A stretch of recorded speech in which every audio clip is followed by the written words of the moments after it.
वालेकुम students, welcome to Ijaz Bio academy.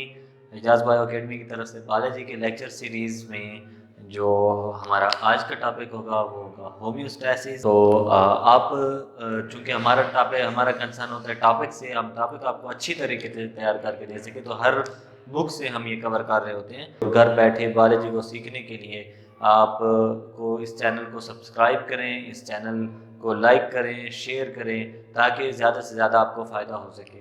तो शुरू करते हैं हमारा आज का टॉपिक। और हमारा आज का टॉपिक जो है वो हम होम्योस्टैसिस से स्टार्ट करेंगे।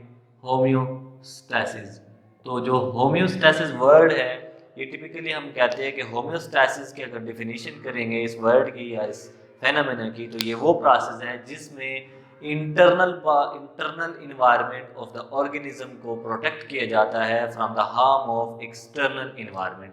ठीक है, जिस तरह अगर हम देखें कोई एक ऑर्गेनिज्म है, तो फॉर एग्जांपल ये कोई एक ऑर्गेनिज्म है, तो इस ऑर्गेनिज्म के जो इंटरनल जितना भी इन्वायरमेंट होगा ये चेंज होता है, जबकि जो इसका एक्सटर्नल इन्वायरमेंट होता है, ये एक्सटर्नल इन्वायरमेंट क्या होगा, ये इसका चेंज होता है। और एक्सटर्नल इन्वायरमेंट आपको पता है कि नॉर्मली क्या है, हमारा ये जो एटमॉस्फेयर है, हर ऑर्गेनिज्म का जो एक्सटर्नल इन्वायरमेंट होता है वो उसका एटमॉस्फेयर ही होता है। अगर वो सॉइल में रह रहा है तो सॉइल एटमॉस्फेयर होगा, ठीक है। वो पानी में रह रहा है तो उसका एक्वेटिक, वो पानी जो है उसका इन्वायरमेंट होगा। कोई रेत में रेगिस्तान में है तो वो रेगिस्तान होगा। सेम तो जो जबकि बॉडी के अंदर का इन्वायरमेंट क्या होगा वो डिफरेंट होता है, जिसको हम इंटरनल इन्वायरमेंट कहते हैं। और ये जो इंटरनल इन्वायरमेंट है, इसी की बेस पे हम कहते हैं कि होम्योस्टैसिस इज द प्रोसेस और is the phenomena in which is the phenomena in which internal environment of the body is protected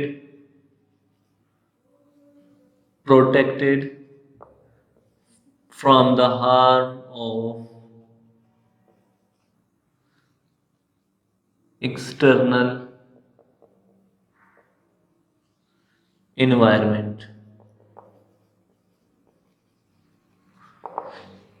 एक बहुत ही बेसिक कंसेप्ट है होम्योस्टैसिस का। इसमें अक्सर बच्चे गलत होते हैं और वो ये समझते हैं कि होम्योस्टैसिस जो है वो किसी एक सेट पॉइंट के ऊपर या किसी एक जगह के ऊपर या किसी एक फैक्टर को या किसी एक इन्वायरमेंट को मेंटेन रखना है। It is not meant for maintenance of particular factor or environment, but it is the regulation of factors to make the to protect the internal environment from the harm of external environment। ठीक है, तो protection है, regulation of factors है, maintenance of factor नहीं है। ठीक है, तो ये बहुत बेसिक कंसेप्ट है, इसको आपने याद रखना है। ठीक है, तो इसी के बेस पे हम चलते हैं, हम इसी को हम थोड़ा सा एलोबरेट करते हैं कि कैसे होता है।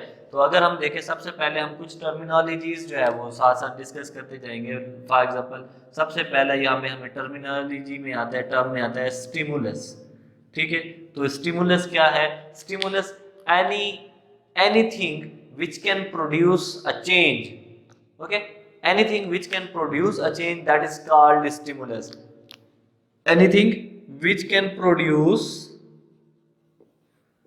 A change.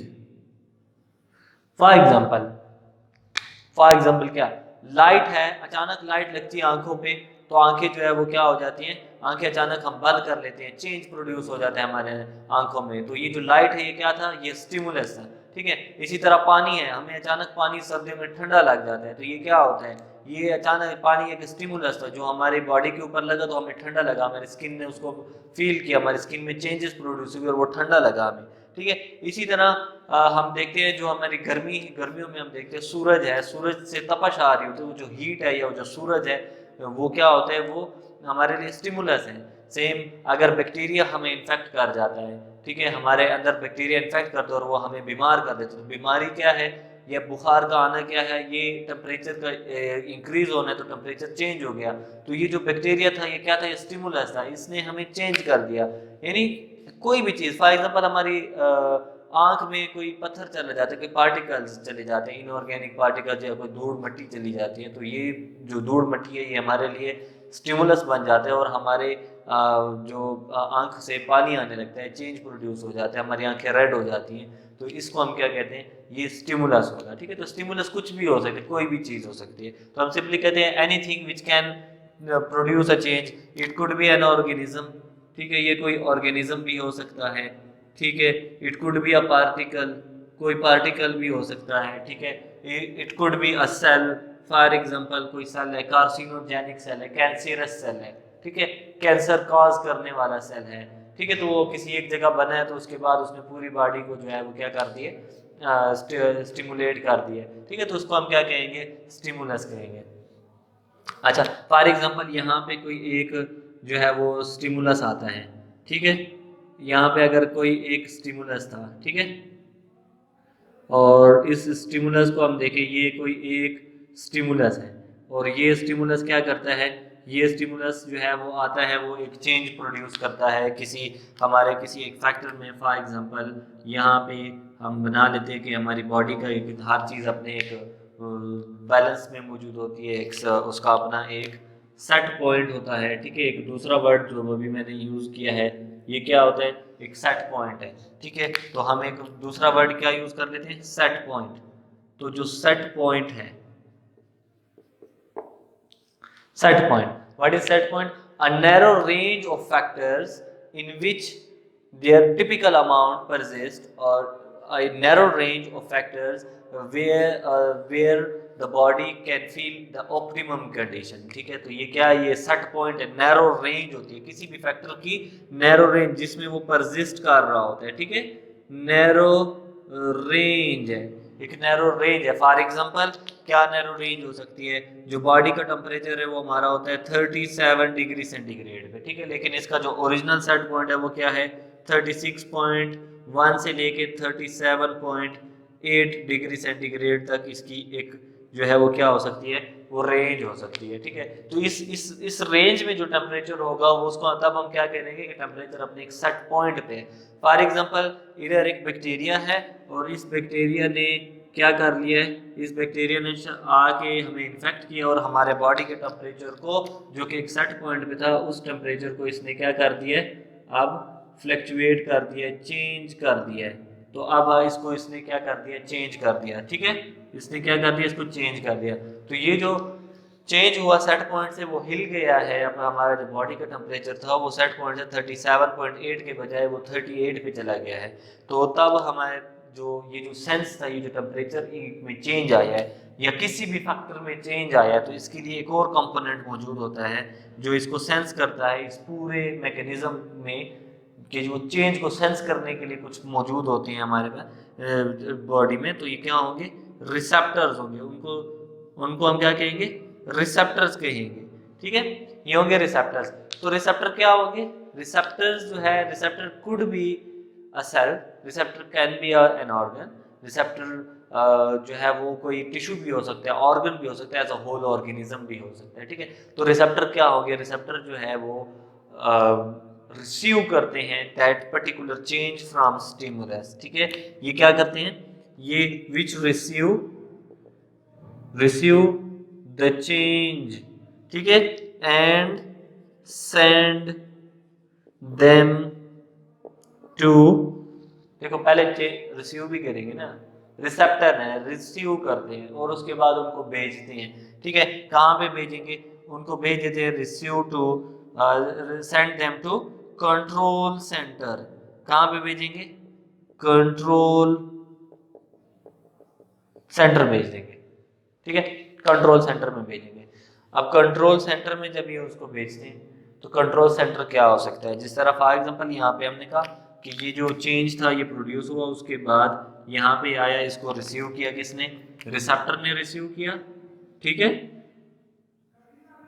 रिसेप्टर ने रिसीव किया, रिसेप्टर ने रिसीव करके कहाँ पे भेज दिया, रिसेप्टर ने इनको भेज दिया कंट्रोल सेंटर में भेज दिया। ठीक है, एक टर्म कंट्रोल सेंटर, ये लीजिए कंट्रोल सेंटर भेज दिया। ठीक है, तो कंट्रोल सेंटर क्या होते हैं, कंट्रोल सेंटर पे हम लिखते हैं, यहाँ पे थोड़ा सा साथ साथ डिफाइन भी करते जाएंगे। कंट्रोल सेंटर को डिफाइन करते हैं। कंट्रोल सेंटर क्या होता है? कंट्रोल सेंटर दो हो सकते हैं, ठीक है, और ये टिपिकली क्या होता है, ह्यूमन बॉडी की बात करें तो ये क्या होते हैं, ये सेंट्रल नर्वस सिस्टम होता है। और सेंट्रल नर्वस सिस्टम में अगर हम देखें तो या तो ब्रेन होगा, ठीक है, और या तो फिर ये क्या होगा, स्पाइनल कॉर्ड होगा, स्पाइनल कॉर्ड होगा, ठीक है, कंट्रोल सेंटर। तो कंट्रोल सेंटर का काम क्या होता है? इसका काम होता है control centre, control center can be an organ or a cell, ठीक है, can be an organ or a cell which will receive the stimulus from the receptor and process it to generate a response, उसको process करेगा, समझेगा कि ये है क्या, उसके बाद एक रिस्पॉन्स जनरेट करेगा। क्या जनरेट करेगा? रिस्पॉन्स, फीडबैक जनरेट करेगा। क्लियर? तो उसको दोबारा से उसको अपने सेट पॉइंट में लाने के लिए, रेगुलेशन के लिए रिस्पॉन्स जनरेट करेगा। तो तब हम कहते हैं ये कंट्रोल सेंटर होगा। क्लियर? तो कंट्रोल सेंटर क्या करते हैं? कंट्रोल सेंटर इनसे लेके और ये क्या जनरेट करते हैं? ये जनरेट करते हैं रिस्पॉन्स, ठीक है, रिस्पॉन्स जनरेट करके रिस्पॉन्स किसको दे देते हैं? रिस्पॉन्स ये दे देते हैं इफेक्टर को। किसको दे दे के? इफेक्टर। फॉर एग्जांपल कैसा रिस्पॉन्स? रिस्पॉन्स हम देखें, कंट्रोल रिसेप्टर था, रिसीव किया, रिसीव करने के बाद कंट्रोल सेंटर को दिया, ब्रेन ने रिस्पॉन्स जनरेट किया, और रिस्पॉन्स किसके अगेंस्ट जनरेट कर दिया? ये जनरेट कर दिया फॉर एग्जांपल इसने कहा कि हाइपोथैलेमस को। किसको कहा? हाइपोथैलेमस को, जो कि हमारी बॉडी का थर्मोस्टेट है। हमारी बॉडी में हमारे ब्रेन में ये प्रेजेंट होता है और ये बॉडी के टेम्परेचर को रेगुलेट करता है। तो तब हाइपोथैलेमस जो है वो क्या बन गया हमारे पास? हाइपोथैलेमस वो इफेक्टर बन गया। हाइपोथैलेमस क्या बना? इफेक्टर बना। और या अब इसी हाइपोथैलेमस ने रिस्पॉन्स जनरेट करके और फिर इसने किसको दे दिया? ग्लैंड्स को दे दिया। तो इफेक्टर क्या हो सकेंगे? इफेक्टर होते हैं या तो इफेक्टर ग्लैंड होंगे या मसल्स होंगे, या ग्लैंड होंगे या मसल्स होंगे, ठीक है।